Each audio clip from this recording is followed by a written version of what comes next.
Magandang araw, kumusta ka? Alam kong nasasabik ka ng magkaroon ng bagong kaalaman tungkol sa nakaraan, kaya tara na't pasukin ang mundo ng kasaysayan with Airy. Noong August 13, 1898, isinagawa ng mga Amerikano ang mock battle upang takutin ang Espanya. Pero bago iyan, balik tayo noong April 25, 1898, kung saan opisyal na nagdeklara ng digmaan ang US Congress laban sa Espanya. Imbes na sa Caribbean lamang ito nakasentro, inatasan ng US Navy Secretary si Commodore George Dewey na salakayin ang pwersa ng mga Espanyol sa Pilipinas, kung saan itinuturing na pinakamahinang kolonya. Kahit inilalarawan ang armada ng Espanya bilang isang koleksyon ng mga lumang barko, ang digmaan na naganap sa Manila Bay ay naging inspirasyon sa paglikha ng mga kanta tulad ng Brave Dewey and His Men, at mga pampublikong estatwa tulad ng Dewey Monument sa San Francisco.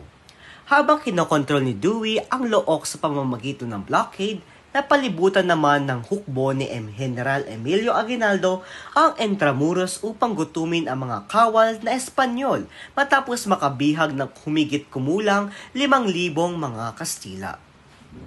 Noong June 12, ipinahayag ng mga revolusyonaryong Pilipino ang Philippine Declaration of Independence, ngunit tumanggi ang Estados Unidos na kilalanin ito.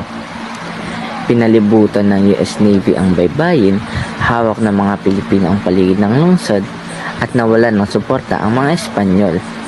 Sa sumunod na 2 buwan, dumating ang mga karagdagang troop mula sa Amerika na umabot sa libu-libong sundalo kasama ang 2 battleships. Sa tulong ng Belgian consul na si Edward Andre, nagsimula ang lihim na negosasyon ni Dewey kay Governor General Basilio Augustin. Matapos itala ni Augustin ang matinding gutom, sakit at mababang moral ng kanyang mga tauhan, tinanggal siya sa pwesto at pinalitan ni General Fermin Houdines. Ayaw ng mga Espanyol na sumuko sa mga Pilipino na kanilang pinagharian ng mahigit 3 siglo, habang ang mga Amerikano naman ay ayaw ring kilalanin ang mga lokal na mandirigma. Ayon sa pahayag ni US Army General Wesley Merritt, may utos sa kanya na huwag makipagnegosasyon o magbigay ng anumang pangako sa mga Pilipino, at itinuring lamang niya si General Aguinaldo bilang a boy in the street.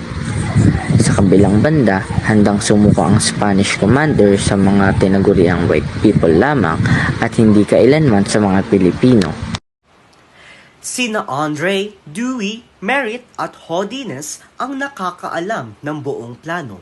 Ang tagumpay ng mock battle na ito ay nakasalalay sa pagpigil ng mga Pilipino na makapasok sa Intramuros habang nagpapalitan ng pwesto ang mga sundalong Amerikano at Espanyol.